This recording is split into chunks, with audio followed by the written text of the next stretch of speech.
Welcome to the second raid dungeon within the Shadowbringers 5.4 patch, Eden's Promise Litany.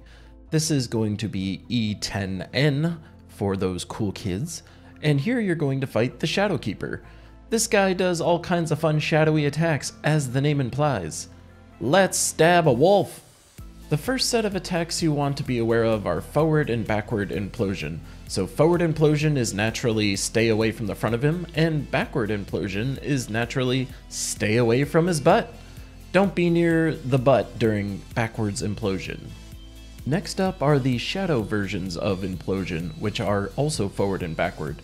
A tail indicator is going to appear which lets you know where the butt of the Shadowkeeper is going to be.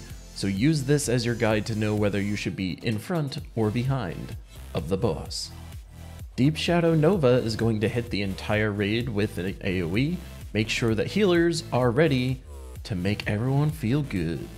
This sequence is Spawn Shadow followed by a Shadow Warrior.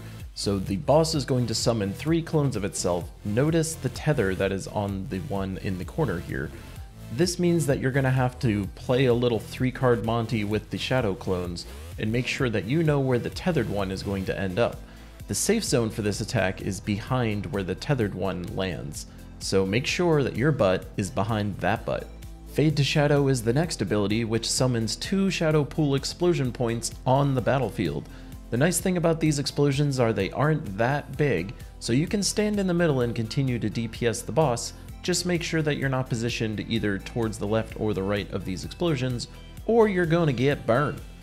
The phase transition doesn't have a spell name, but he does cast a point blank AoE, and the boss decides he's going to hold a goddamn sword and stand up on his 2 hind legs. Umbra Smash is an ability which is going to spank the tank 4 different times, and each spank makes you more vulnerable to slashing damage.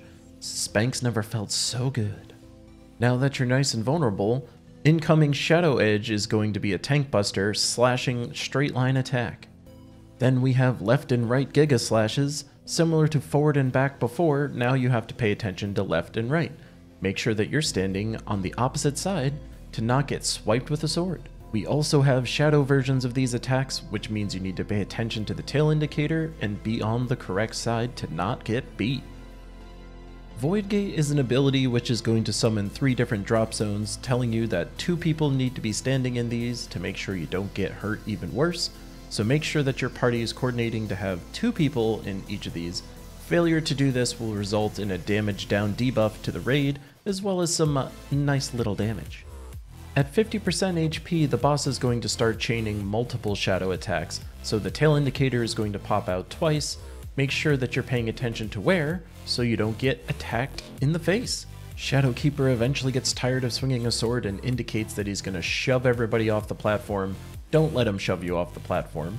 And then he'll be in beast mode yet again. Newly introduced is Shadow Eruption, which is just a bunch of targeted AoE indicators in a nice tight cluster.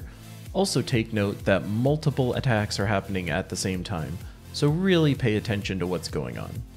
Now that he's under 50%, these shadow attacks will strike twice, so look for both shadow tail indicators and be on the correct side of the boss, whether it's forward or back. Also, most notably, the most confusing part about the multiple attacks is when he does this other ability where we're having to dodge the 2 shadow pool explosions off to the sides, but then also casts a forward or backward implosion, so make sure that you're positioned on the quarter of the map where none of that nonsense is happening. Assuming you've been able to follow these instructions carefully, Shadowkeeper will get super tired and explode, and you will have successfully completed Eden's Promise Litany. I've been Keylime, thanks for tuning in, happy hunting.